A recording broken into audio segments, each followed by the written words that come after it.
Since the beginning, the forces of light and darkness have engaged in an eternal war, the great conflict, whose victor will rise from the apocalyptic ashes to hold sway over all creation. To this end, the angels of the high heavens adhere to strict militaristic disciplines. Seraphim warriors strike at the enemies of light with swords imbued with righteous wrath and justice. The angels believe that only absolute discipline can properly restore order to the myriad realms, while the demonic denizens of the burning hells hold that absolute chaos is the true nature of all things. The battles of the great conflict rage across both time and space, often infringing upon the very fabric of reality itself. From the crystal arch at the very heart of the high heavens to the arcane hell-forge of the underworld, the warriors of these eternal realms journey to wherever their timeless conflict carries them. The legendary deeds of the heroes of the realms beyond elicit both veneration and insight. The greatest of these heroes was Iswal, lieutenant to the archangel Tyrael, and bearer of the angelic rune blade Azurath. He once led a fierce attack upon the Hellforge as the creation of the dark demon blade Shadowfang was nearing completion. His quest was to destroy both wielder and weapon, a charge that he was destined never to complete. Iswal was overcome by the legions of chaos and tragically was lost to the darkness. His fate stands as testament to the fact that angels and demons alike shall fearlessly enter into any domain, so long as their hated enemies dwell within. Although the great conflict burned hotter and longer than any of the stars in the sky, neither side could gain dominion over the other for long. Both factions sought some way to turn the tides of the war to their favor. With the ascension of man and his mortal realm, the great conflict ground to a mysterious halt. Both armies paused in a breathless stalemate, waiting to see to whose side man would eventually turn. Mortals had the unique ability to choose between darkness and light, and it was held that this would be the deciding factor in the outcome of the great conflict. Thus, the agents of the nether realms descended to the mortal realm to vie for the favor of man.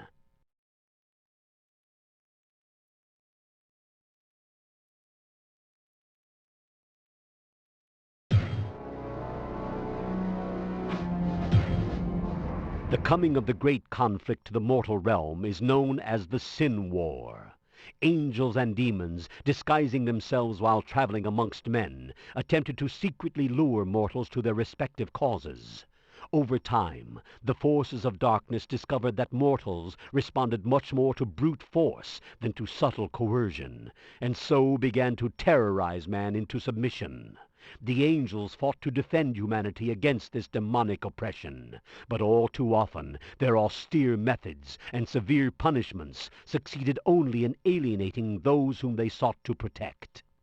The violent battles of the Sin War occurred often, but they were seldom witnessed by the prying eyes of man.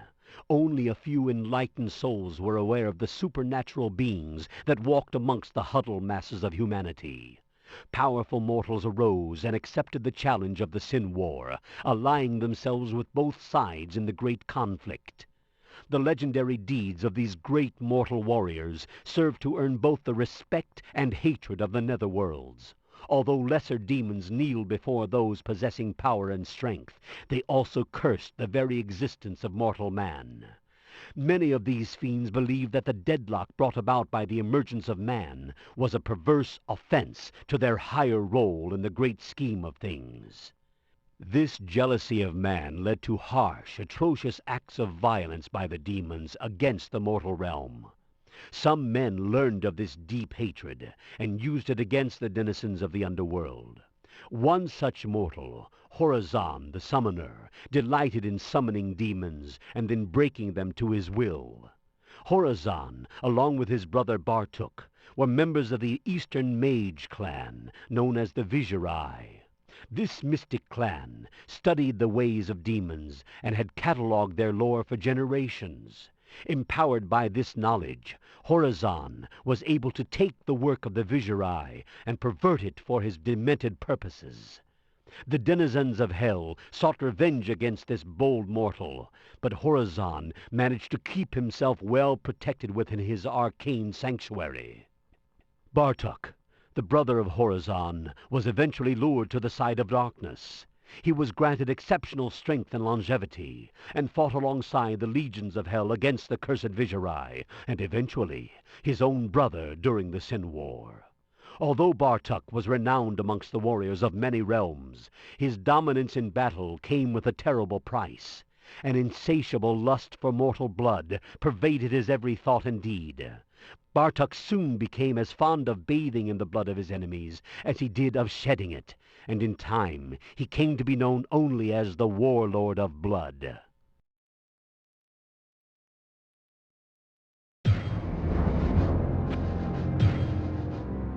Seven is the number of the powers of hell, and seven is the number of the great evils. Duriel, the Lord of Pain. Andariel, the Maiden of Anguish. Belial, the Lord of Lies. Osmodan, the Lord of Sin.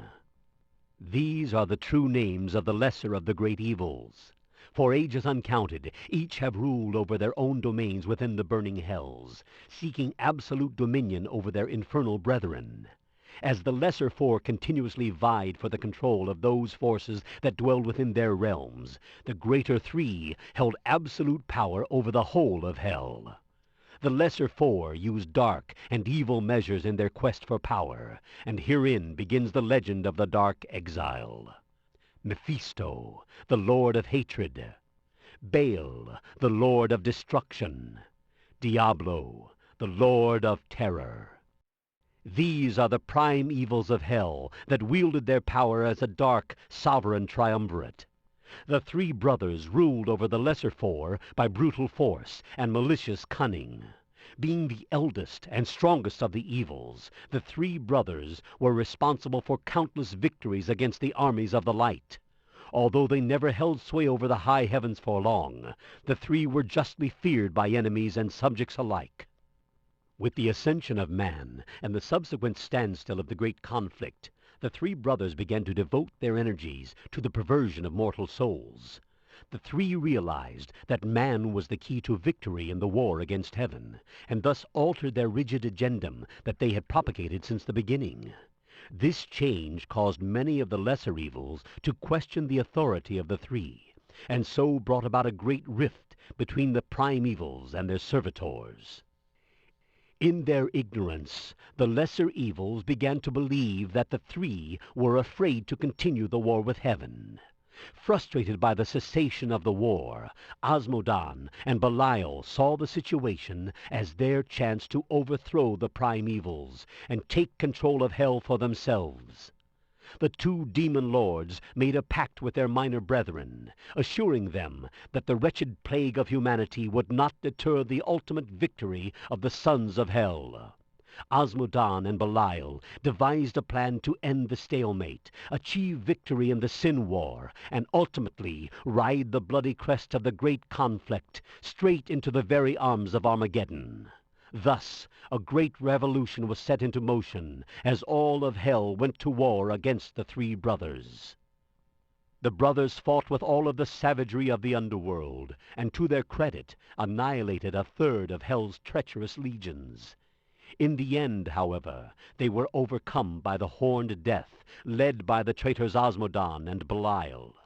The prime evils, weakened and bodiless, were banished to the mortal realm, where Osmodan hoped that they would remain trapped forever. Osmodan believed that with the three set loose upon humanity, the angels would be forced to turn their focus upon the mortal plane, thus leaving the gates of heaven abandoned and defenseless. Those few demons who still pledged allegiance to the three brothers fled the wrath of Osmodan and Belial, escaping to the realm of man to seek out their lost masters. As the war fires died out upon the battlefields of hell, Osmodan and Belial began to argue over which of them held the higher authority. The pact that they had made quickly fell to ashes, as the two demon lords took up arms against each other. The legions of hell that remained were polarized behind either warlord, launching themselves into a bloody civil war that has lasted to this day.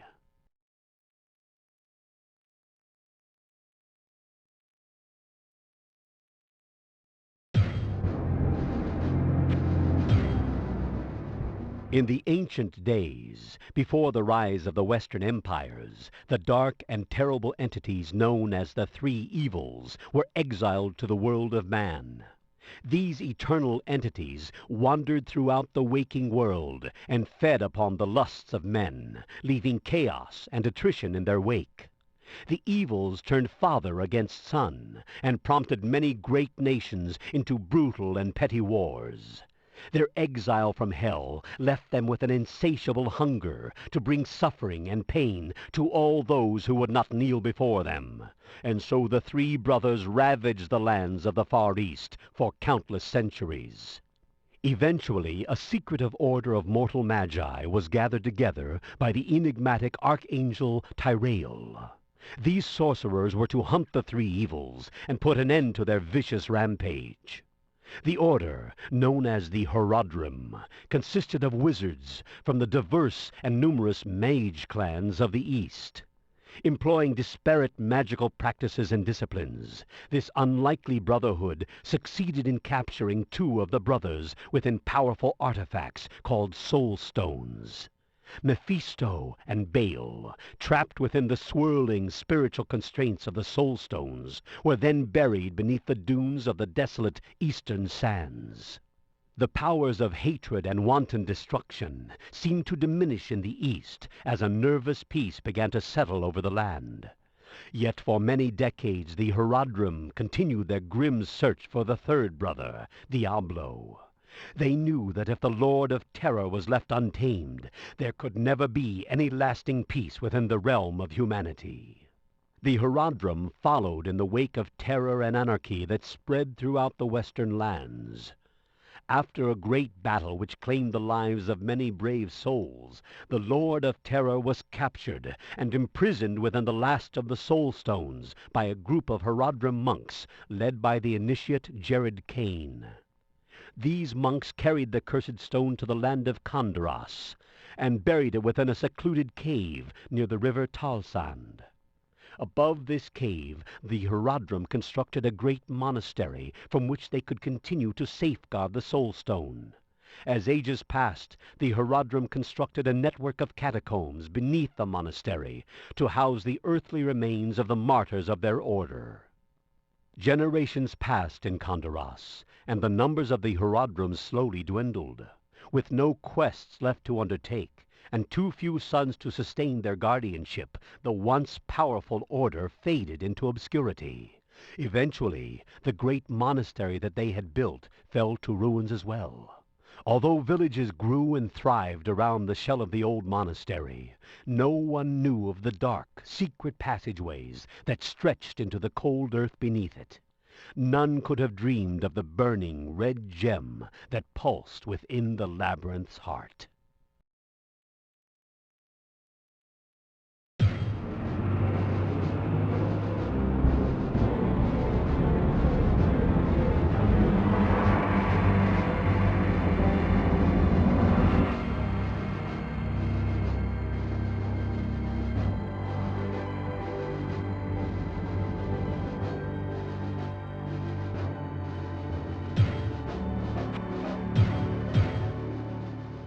Years after the last of the Horadrim had died, a great and prosperous society grew in the lands of the West.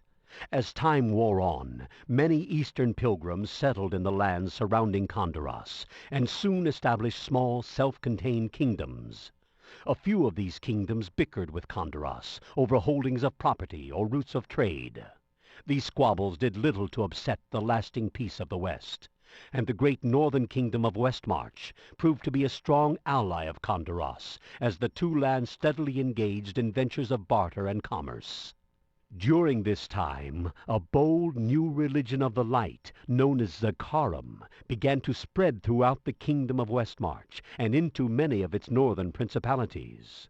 Zakarum, founded in the Far East, implored followers to enter into the light and forsake the darkness that lurked within their souls. The people of Westmarch adopted the statutes of Zakarum as their sacred mission in the world. Westmarch began to turn towards its neighbors, expecting them to embrace this new beginning as well.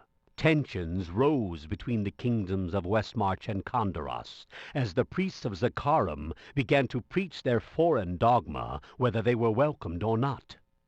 It was then that the great northern lord Leoric came unto the lands of Kondaros, and in the name of Zakarum declared himself king. Leoric was a deeply religious man, and had brought many knights and priests with him that comprised his Order of the Light. Leoric and his trusted adviser, the Archbishop Lazarus, made their way to the city of Tristram. Leoric appropriated the ancient, decrepit monastery on the outskirts of town for his seat of power, and renovated it to match its time-lost glory. Although the free people of Kondaros were not pleased with being placed under the sudden rule of a foreign king, Leoric served them with justice and might. Eventually, the people of Kondaros grew to respect the kind Leoric, sensing that he sought only to guide and protect them against the oppression of darkness.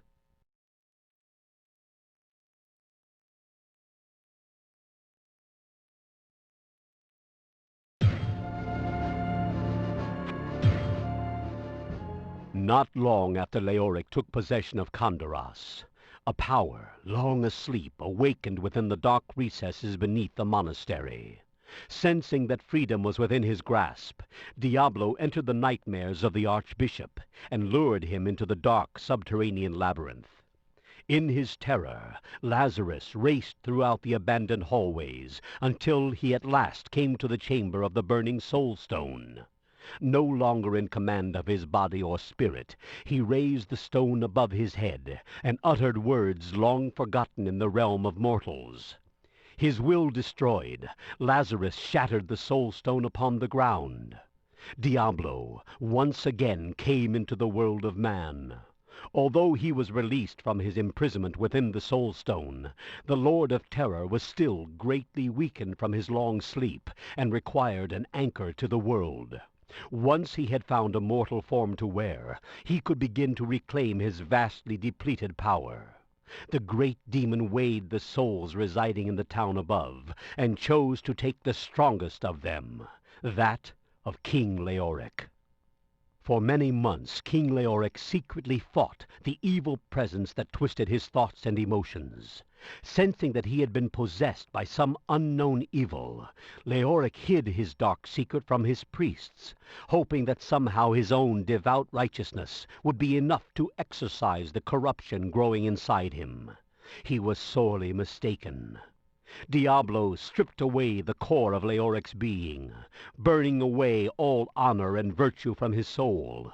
Lazarus, too, had fallen under the sway of the demon, keeping close to Leoric at all times. Lazarus worked to conceal the plans of his new master from the Order of Light, hoping that the demon's power would grow, well concealed amongst the servants of Zakarum. The priests of Zakarum and the citizenry of Kondaros recognized the disturbing change within their liege. His once proud and rugged form became distorted and deformed. King Leoric became increasingly deranged and ordered immediate executions of any who dared to question his methods or authority. Leoric began to send his knights to other villages to bully their townspeople into submission. The people of Kondaros, who had once grown to see great honor in their ruler, began to call Leoric the Black King. Driven to the brink of madness by the Lord of Terror, King Leoric slowly alienated his closest friends and advisers. Lochdonan, captain of the Knights of the Order of Light, an honored champion of Zakarum, tried to discern the nature of his king's deteriorating spirit. Yet at every turn the Archbishop Lazarus would waylay Lochdonan and admonish him for questioning the actions of the king. As tensions grew between the two, Lazarus charged Lochdonan with treason against the kingdom. To the priests and knights of Leoric's court, the prospect of Lochdonan committing treason was ridiculous. Lochdanen's motives were honorable and just, and soon many began to question the reason of their once beloved king.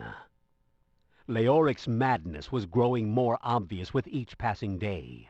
Sensing that the advisors of the court were becoming increasingly suspicious of foul treachery, Lazarus desperately sought to contain the eroding situation.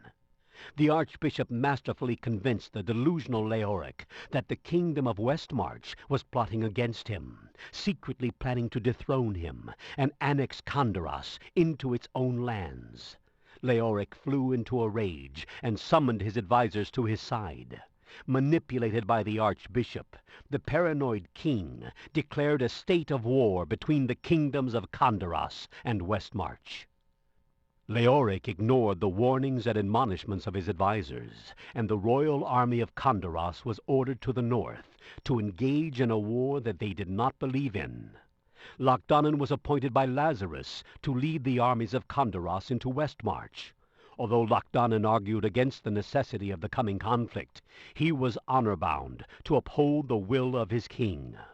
Many of the high priests and officials were forced to travel to the north as emissaries on errands of diplomatic urgency as well. The desperate ploy of Lazarus had succeeded in sending many of the king's more troublesome advisors to their certain deaths.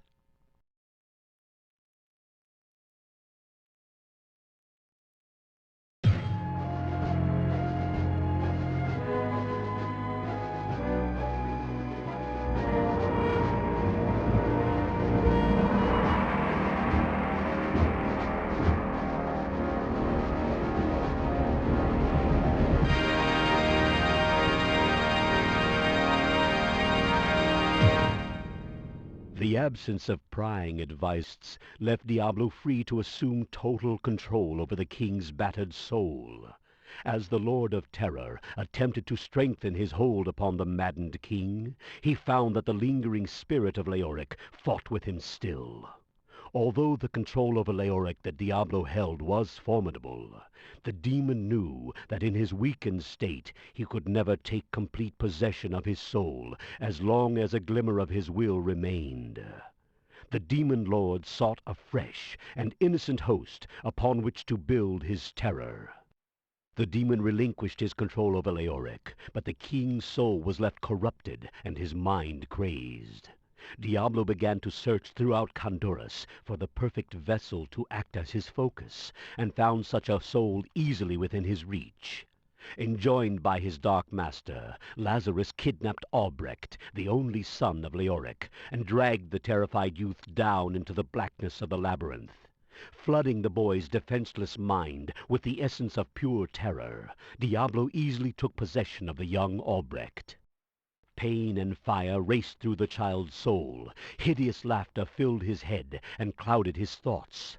Paralyzed with fear, Albrecht felt the presence of Diablo within his mind as it seemed to push him down, deeper and deeper into darkness and oblivion. Diablo gazed upon his surroundings through the eyes of the young prince. A lustful hunger still tortured the demon after his frustrating bout for control over Leoric, but the nightmares of the boy provided ample substance to sate him. Reaching deep into Albrecht's subconscious, Diablo ripped the greatest fears of the child from their hiding places and gave them breath. Albrecht watched, as if out of a dream. Twisted and disfigured forms appeared all around him. Unholy writhing visages of terror danced about him, chanting choruses of obscenities. All of the monsters that he had ever imagined, or believed that he had seen in his life, became flesh and were given life before him. Large bodies, comprised of living rock, erupted from the walls and bowed to their dark master. The ancient skeletal corpses of the Horadrim arose from archaic crypts and lumbered off into the red-washed corridors beyond. As the cacophony of madness and nightmares hammered its final blow against Albrecht's shattered spirit, the bloodlusted ghouls and demons of his mind scattered and scrambled maniacally into the lengthening passageways of his waking nightmare. The ancient catacombs of the Horadrim had become a twisted labyrinth of raw, focused terror. Empowered by Diablo's possession of young Albrecht, the creatures of the boy's own imagination had gained corporeal form. So strong was the terror that grew inside of Albrecht that the borders of the mortal realm began to warp and tear. The burning hell began to seep into the world of man and take root within the labyrinth. Beings and occurrences, displaced by time and space and long lost to the history of man, were pulled screaming into the ever-expanding domain. The body of Albrecht, fully possessed by Diablo, began to distort and change. The small boy grew, and his eyes blazed as tendril-like spines ripped through his flesh. Great arched horns erupted from Albrecht's skull, as Diablo altered the form of the child to match that of his demonic body. Deep within the recesses of the labyrinth, a growing power was being harnessed. When the moment was right, Diablo would venture once more into the mortal world and free his captive brothers, Mephisto and Baal. The primevals would be reunited, and together they would reclaim their rightful place in hell.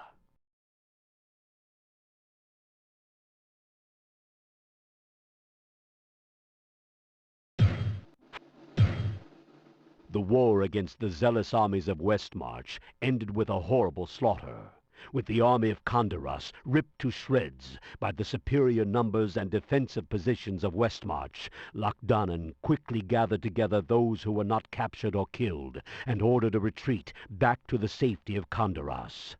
They returned to find the town of Tristram in shambles.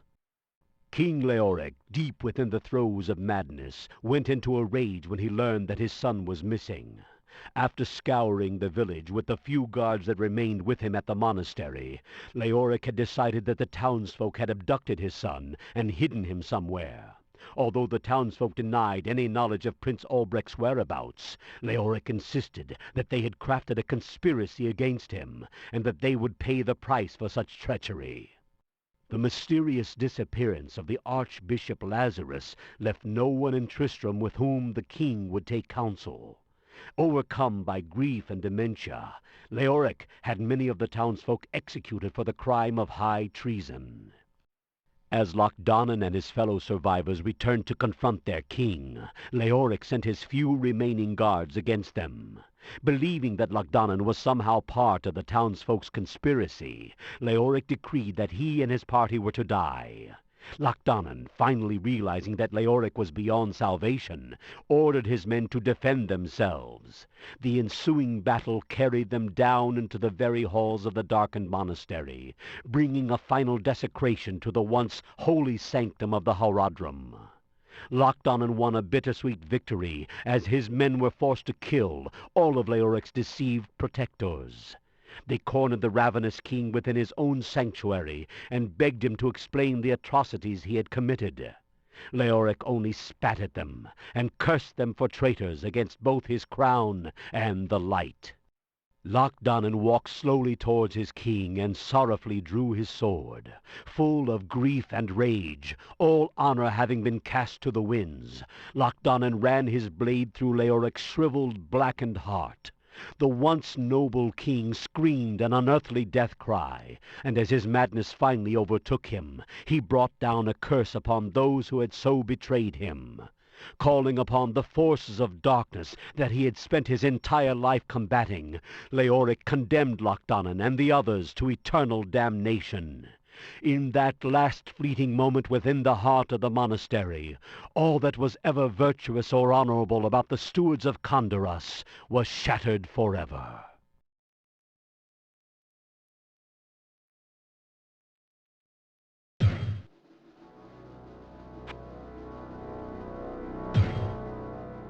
The Black King lay dead, slain at the hands of his own priests and knights. The young Prince Albrecht was still missing, and the proud defenders of Condaras were no more. The people of Tristram looked about their lifeless town and were greatly dismayed. Awash in feelings of both relief and remorse, they soon realized that their troubles had merely begun. Strange, eerie lights appeared in the darkened windows of the monastery. Misshapen, leathery-skinned creatures were seen venturing forth from the shadows of the church. Horrible wounded cries seemed to linger on the wind, emanating from deep underground. It became apparent that something quite unnatural had infested the once holy site. Travelers on the road surrounding Tristram were accosted by cloaked riders that seemed to now constantly roam the deserted countryside. Many villagers fled Tristram, making their way to other towns or kingdoms, fearing some unnamed evil that seemed to wait in the shadows all around them. Those few who chose to remain seldom ventured out at night, and never tread foot upon the grounds of the cursed monastery. Whispered rumors of poor, innocent people being abducted in the night by wicked, nightmarish creatures filled the halls of the local inn.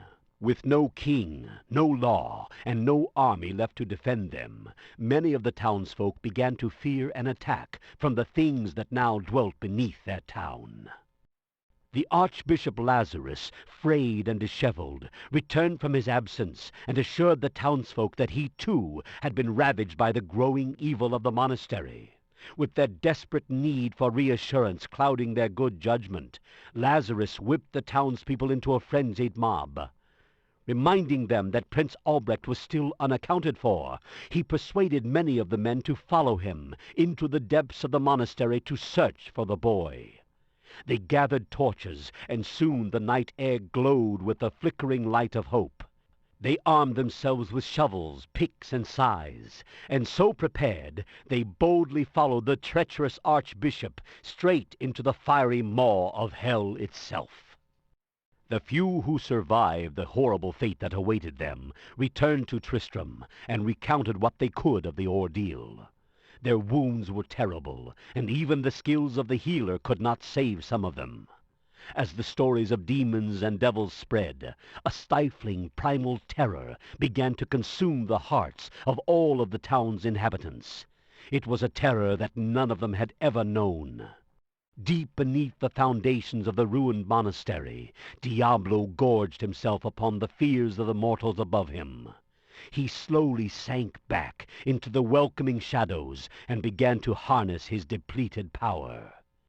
He smiled to himself in the sheltering darkness, for he knew that the time of his final victory was fast approaching.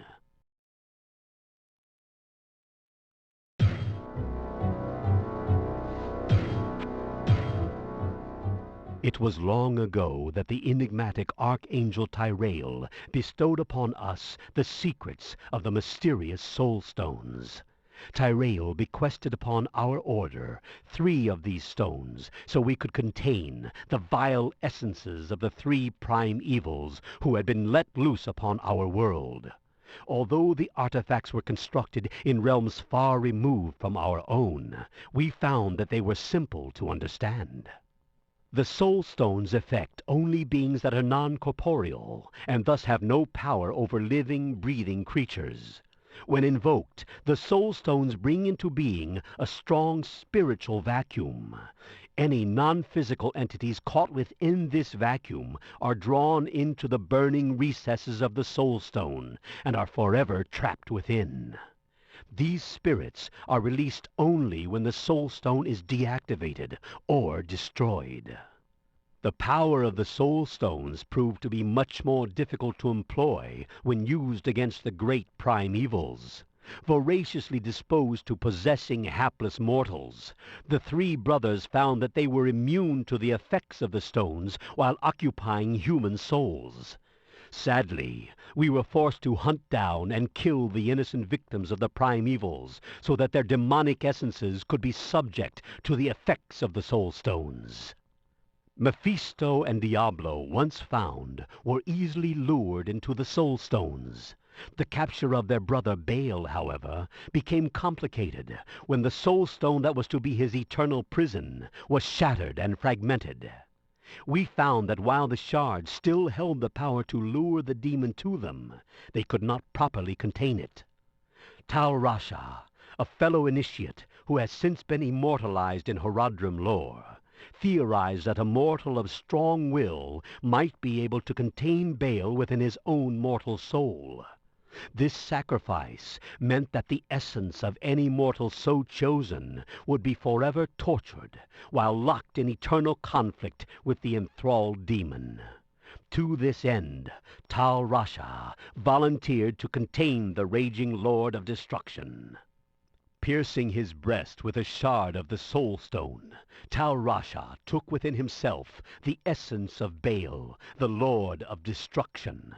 The initiate's body was shackled, chained, and buried deep within a tomb under the desert. The sacrifice of Tal Rasha has kept Baal imprisoned for many years now. And although the demon was imprisoned without the use of a whole soul stone, we believe that our victory may be a hollow one. Should Tal Rasha ever escape, he would have the formidable powers of Baal added to his own. By ridding the world of this present evil, we may have created a nightmare worse than that which we first sought to contain.